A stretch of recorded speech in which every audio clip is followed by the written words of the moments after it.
ప్రభునామనకు గంత కలుగును గాక. యెషయా గ్రంథము 46వ అధ్యాయము 9వ వాక్యం చదువుకుంటున్నాం. చాలా పూర్వమున జరిగిన వాటిని జ్ఞాపకం చేసుకొనుడి. దేవుడును నేనే, మరి ఏ దేవుడునూ లేడు. నేను దేవుడను, నన్ను పోలిన వాడు ఎవడునూ లేడు.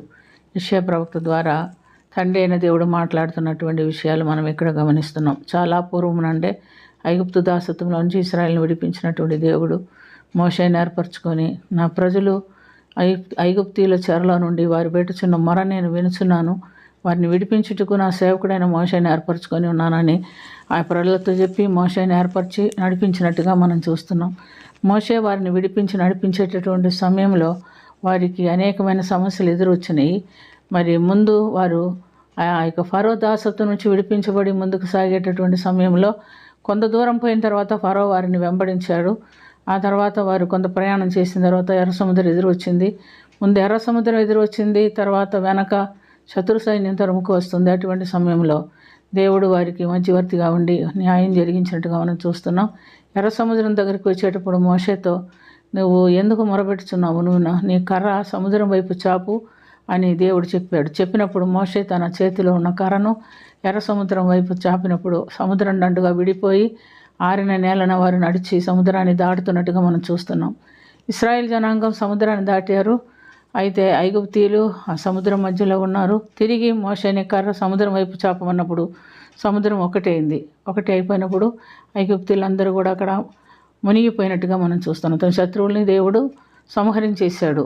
అది కేవలం ఆయనే చేయగలిగాడు. చాలా కాలం క్రిందటైనా అప్పుడైనా ఇప్పుడైనా మనకు శత్రువు మీద విజయం ఇచ్చేవాడు మన దేవుడే అని మనం ఎవరు కూడా మర్చిపోకూడదు. ఇంకా మనం గమనించినప్పుడు వారు ముందుకు సాగేటటువంటి సమయంలో వారికి మంచినీటి కరువు అయింది, మారా నీరు ఎదురు వచ్చింది.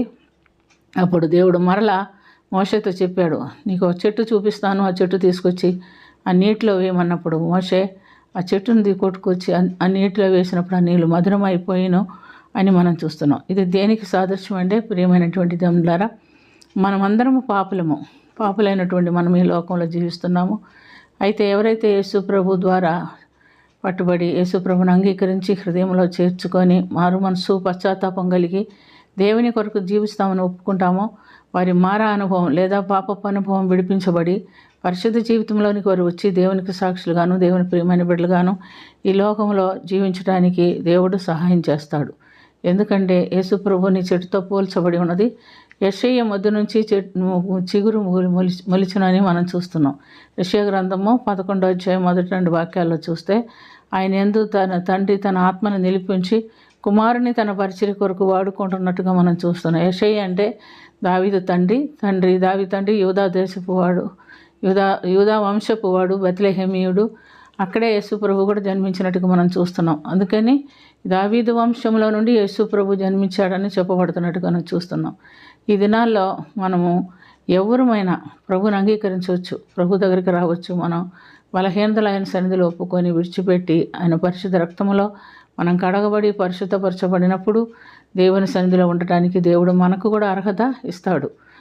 ఆ యొక్క కృపను అనేకులు ఎరగలేకపోతున్నారు, పొందలేకపోతున్నారు. ప్రియమైనటువంటి దేవులారా, ఆయన మన కొరకే ఈ లోకానికి వచ్చాడు, మన కొరకే ప్రాణం పెట్టాడు, మరణించి తిరిగి పునరుత్థానుడయ్యాడు, మరి తండ్రి కుడిపార్శ్వన కూర్చొని ఉన్నారు. మరి ఎవరైతే ఆయన ఎదుకు వెళ్తారో వారిని విడువక నిశ్చయంగా జయించు వారిని నాతో కూడా నా సింహాసనం ముందు కూర్చోండినిస్తానని చెప్పి ఉన్నాడు. కనుక అటు ధన్యత మనం కూడా పొందినట్లుగా యేసు ప్రభునందు విశ్వాసం ఉంచి ప్రార్థన చేసి, ఆయనే గొప్ప దేవుడు, నేను దేవుడను, నన్ను పోలిన వాడు ఎవడూ లేడు అని చెప్పినటువంటి ఆ వాగ్దానం గుర్తుపెట్టుకొని యేసు ప్రభు దగ్గరికి వెళ్ళి రక్షణ పొంది పరిశుద్ధ జీవితం జీవించుటకు, నిత్య జీవంలో మనం ఉండుటకు దేవుడు మనకు సహాయం చేయనట్టుగా ప్రార్థన చేసుకుందాం.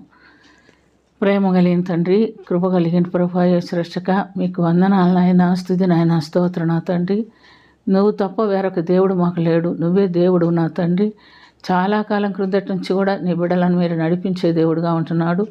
ఇప్పుడైతే మా ప్రభువా, మాకు తండ్రి అయ్యండి, యేసు ప్రభువా, మాకు రక్షకుడు అయ్యండి, మమ్మల్ని కూడా నడిపిస్తున్నందుకు కృతజ్ఞతాస్తుతి స్తోత్రం చెల్లించుకొంచు. ఏ ఒక్క బిడ్డ కూడా నశించిపోకుండా నిత్య జీవనకు వారసులు ఉన్నట్లుగా, నీ రక్తంలో కడగబడిన రాజ్యంలో ప్రవేశించినట్లుగా మాకందరికీ సహాయం చేయమని యేసుక్రీస్తు పుణ్యనామున అది మిక్కిలి వినయముతో అడిగి వేడుకొంచున్నాము తండ్రి. ఆమేన్.